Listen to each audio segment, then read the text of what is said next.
All right, you know that feeling, right? You just crushed a workout and suddenly you're so hungry you could eat, well, anything. It's a feeling we all know, but it leads to this huge question: what should I actually be eating? Well, today we're going to cut through all the noise and build you a real science-backed playbook. So here's how we're going to break it down. First up, we'll dive into the wild world of what athletes really eat. We're calling it the post-workout Hunger Games. Then we'll get into the science, building our strategy around two key pillars: refueling your engine and repairing your muscles. After that, we'll uncover a secret weapon for recovery that you might be overlooking. And finally, we'll tie it all together into a simple playbook you can start using today. Okay, so before we get into the perfect scientific answer, let's start with a look at what's actually happening out there in the wild. We asked a bunch of amateur tennis players what they eat after a tough match, and the answers? Well, let's just say they're relatable, hilarious, and maybe not always the most scientific. Okay, we just have to start with this one. It perfectly captures that primal post-exercise hunger. Your body is just screaming for calories, and sometimes that drive-through is just calling your name. I mean, come on, who hasn't been there? And then there's this, the emotional side of things. Sometimes a workout just completely wrecks you, not just physically, but mentally. And in that moment, the recovery meal is just pure emotion. We've all had those days. And this one's my personal favorite. It just perfectly captures that competitive fire, you know? It's not just about refueling, it's about tasting sweet, sweet victory, or maybe eating your feelings after a tough loss. Either way, a bagel seems to be the answer. Okay, so Taco Bell and bagels aside, this all leads to the big question, right? Beyond the jokes and the cravings, what does your body scientifically need to bounce back stronger and be ready for your next workout? It's time to leave the Hunger Games behind and get into the actual playbook. All right, let's dive in.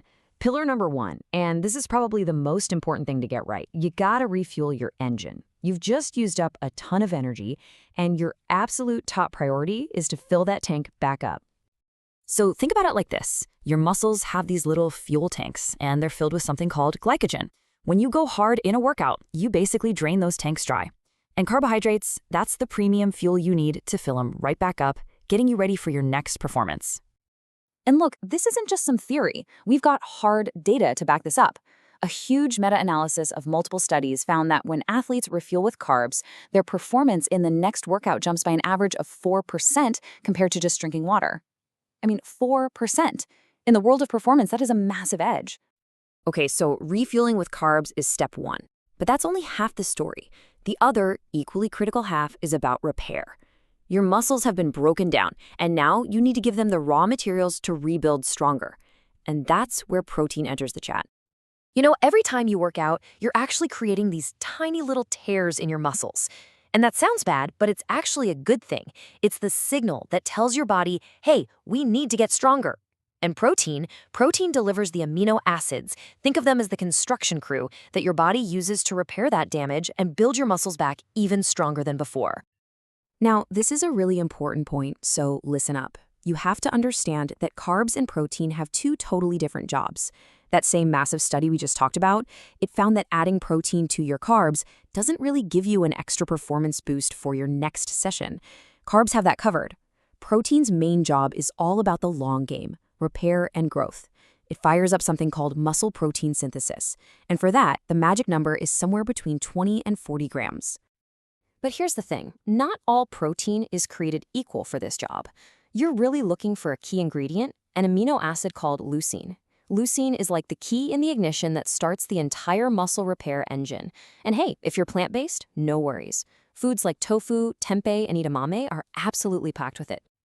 So, we've got the immediate post-workout meal down. But what if I told you there's a secret weapon for recovery, and it has more to do with what you eat right before bed?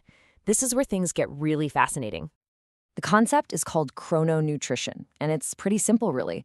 It's not just what you eat, but when you eat it, and how that timing works with your body's internal clock. The main goal here is to use food to supercharge your sleep, because deep sleep is when all the real magic of recovery happens. So how do you actually do this? Well, certain foods can give you a real leg up.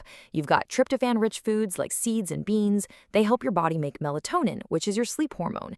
Then you have tart cherries, which actually have melatonin in them and have been shown to help you sleep longer. And this one is wild. Studies show that eating 2 kiwis about an hour before bed can help you fall asleep faster and sleep more soundly. How cool is that?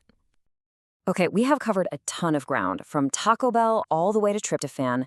Now it's time to pull it all together into a simple, step-by-step playbook you can use after every single workout.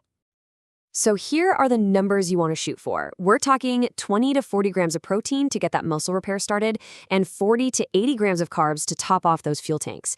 And you'll notice fat is pretty low here. That's on purpose. A lot of fat can slow down digestion, and right after our workout, we want to get those nutrients to your muscles as fast as possible. So here it is, your 3-step plan. Super simple. Step 1, timing. You want to get that meal in within 30 to 60 minutes after you're done. Step 2, hit your macros. Nail those protein and carb targets we just talked about. And step 3, rehydrate. Seriously, don't forget this. A good rule of thumb is 2 cups of water for every hour of tough exercise. And if it was a really long or sweaty one, think about adding some electrolytes. And if you're thinking, okay, what does that actually look like on a plate? Here's a perfect example. A simple tofu stir-fry with brown rice. This thing is a home run. It gets you right in that sweet spot with about 40 grams of high-quality protein, 60 grams of refueling carbs, and it's low in fat. Easy, effective, and actually delicious. So at the end of the day, the big takeaway is this. Recovery isn't just one shake or one meal. It's a whole system. You've got to refuel, you've got to repair, and you've got to optimize your sleep. Your body did the hard work for you in the gym. The real progress, the real gains, happen when you give it the right tools to recover. So I'll leave you with this. How are you going to reward your body and upgrade your playbook?